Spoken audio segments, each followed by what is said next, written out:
メリカには昔からここにある車は特別だというふうに言われた世界があります。フェラーリ、ポルシェ、マズラティ、ブガティ、世界中の名車が集まって、その歴史やデザインなどをみんなで称える場所。でも長い間、そこに日本車の姿がほとんどありませんでした。私は約11年前からほぼ毎年その場所に行ってました。当時、日本車見たければ自分で探しに行かなきゃっていう感じでした。やっと見つけた日本車の特別展示に面白い車がありました。私はその時嬉しくてビデオを撮らせていただきました。でも、当時人はほとんどその特別展示会にいませんでした。それが当時の現実でした。でも今年その景色が完全に変わりました。日本車はあの辺にいるんじゃないかという、じゃなくて、日本車だけの小さな世界でもない。世界の名車が集まる同じ舞台で日本車に人が集まり、日本車が注目され、日本車そのものがイベントの見どころになっている。これが今年のモントレーカーウィークです。車好きにとって世界一の車の集まりです。カリフォルニア州のモントレーというところで行われる世界トップレベルの車の集まりです。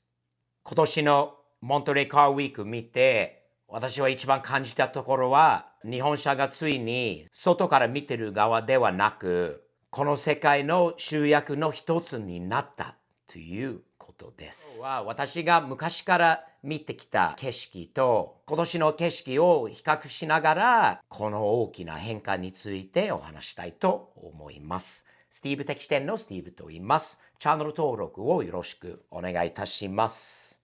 まず一つ説明しておきたいのは、私はモントレーに11年ぐらい前から毎年のようにモントレーによく行ってました。日本から持ってきたスーパーカーをモントレーに持ってたり展示させたり、クエールという最も有名なイベントにフェラーリなどの車で参加したことある。オークションにも参加したこともあるし、長年モントレーの事情を自分で見てきたことがあります。モントレーカーウィークの間にいろんなイベントがあります。一番有名なのはザ・クエールというイベントとペブルビーチのコンクールですね。朝早い時間に起きてペブルビーチまで行ってその入ってくる世界一のトップな車を見ることが毎年の一つの大きな楽しみでした。当時のモントレーを思い出すと集約は間違いなくフェラーリ、ポルシェ、ランボルギーニ、ブガティ、メルセデス。それ以外にも昔のアメ車、フォードの GT とか、マスタングのシェルビーとか、でも世界一の数百万ドルの価値の車しか集まってないようなところでした。昔のヨーロッパ車、アメリカの歴史的な車、レースカー、ラグナセイカという大きなサーキットもあって、そこで昔の車、世界のトップの車のレースなども行われるイベントもあります。本当にすごい車が街中にもいろんなところにももちろんイベント会場にもでも普通に街歩くだけですごい車他では見られない車ばっかりが走っているところが素晴らしい一週間です。もちろん日本車が完全にゼロ全然いないというわけではありませんでしたがでも全体的から考えるとモントレーという強大な有名なイベントの中で日本車の姿本当にわずかのところでした。日本車は主役ではなかったことは間違いなく日本車の特別展示はどこにあるのかなどを本当に探さないと分からなかったメジャーじゃなくて小さなイベントとかもいうのはあったんですが日本車のためにモントレー日本車見たいからモントレーに行こうと思った人が当時は一人もいませんでした。今でも覚えてるんですがある年が日本車の特別展示っていうのはあってそれを見つけて息子と2人で見に来ました。人が非常に少なかったんですが自分で回って面白い車、見たことないような日本車も、すごい愛されてる日本車の旧車がいっぱいあって、撮影させていただきました。映像を見てもらえれば、人があまりいないことが少し感じますね。モントレーにものすごい人が世界中からが集まってるのに、まだ当時こういうイベントが全然メジャーではなかったんです。当時も不思議に思ってましたね。日本車好きな、私から見ると日本の名車はものすごく多いのに、世界中から集まるトップ、ベストの車の中でなぜ日本車の存在がまだこんなに小さいんだろうなっていうことは思ったことはありますね。当時その考え方、思ってる人も他にもいたかもしれないんですが、当時のモントレーから考えると、当時に集まる車たちから考えると、モントレーはまた別だという正解だったので、仕方ないなというふうにも感じたんです。日本車はまだモントレーの中心にまだ入ってなかった頃でした。でも今年景色が最初から完全に変わりました。今年のモントレーカーウィークの映像を見てみると、私の当時の記憶とは全然マッチングしてないです。というのは、小さな存在のあった日本車が主役になったことが明らかに感じました。完全に昔の景色と違って、日本車はわざわざどこにあるのかっていうことは探す必要のない現状になりました。あそこに日本車、ここに日本車、本当にもう最初から1週間の期間の間に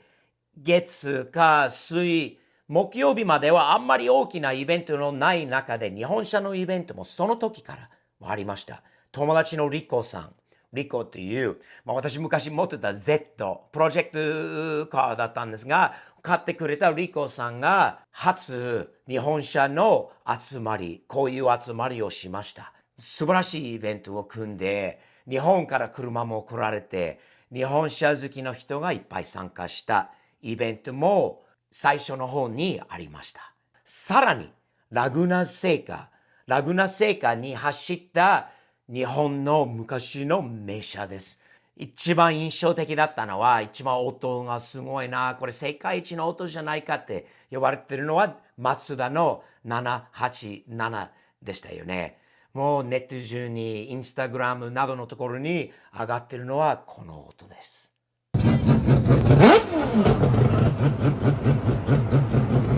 素晴らしいサウンド、素晴らしい車。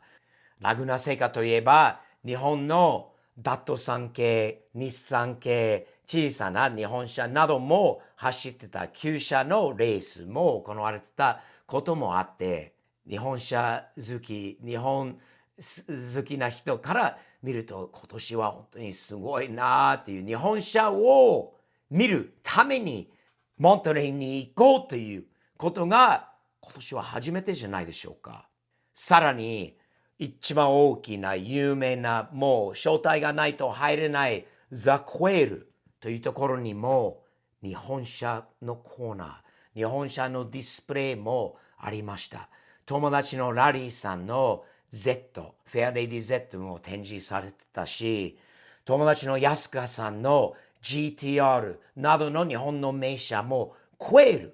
ールにフェラーリ、パガニなどなどもうの車しかいないような世界に日本車のコーナーができた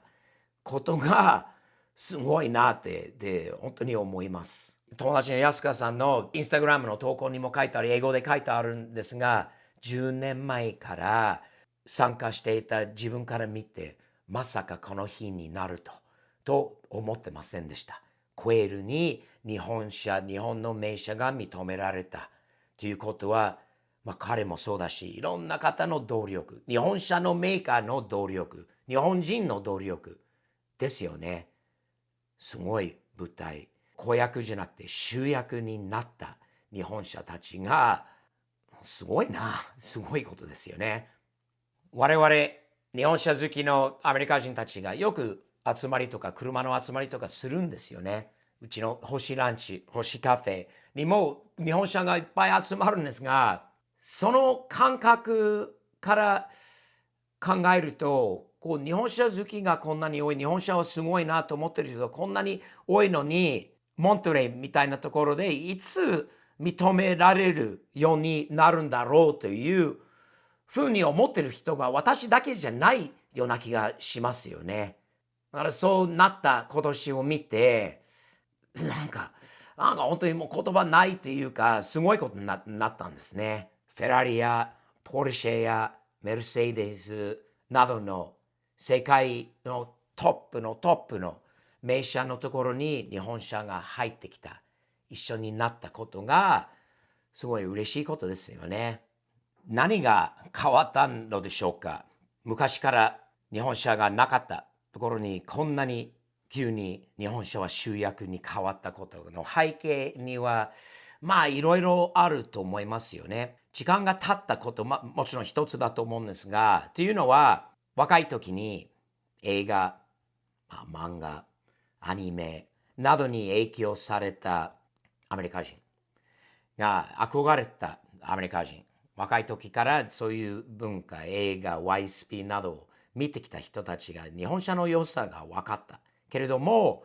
若かったから自分たちで買える。もしくは自分たちでモントレーまで行ける。自分たちお金を稼ぐこともまだなかったので、その人たちがお金稼ぐようになった。お金持ちの中にもいる日本車の良さを知ってた。もっと若い人たちが大人になって自分たちから言って日本車をもっと見たい。日本車がなんでないのという声を上げた人もいると思うし、日本車の良さ、日本車の歴史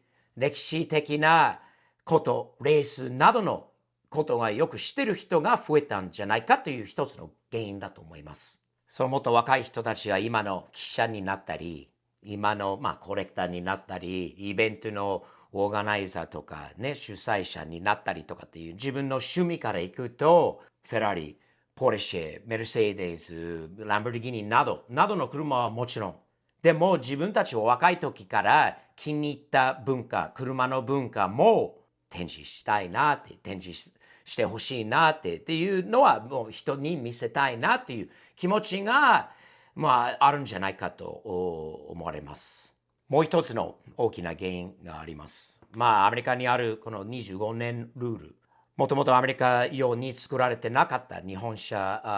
が25歳になってからアメリカに輸入できるようになった。ずいぶん前からなんですが、もともと知られてなかった車両があちこちで、こちらのテキサスで星ランチなどで見れる。自分はもう映画世界でしか知らない車は今度実物が目の前で見れる。その憧れた子供たちのお父さんたち、金持ってるお父さんたちもそれ見て自分の息子もどんだけ好きなのか、自分も見て自分も気に入って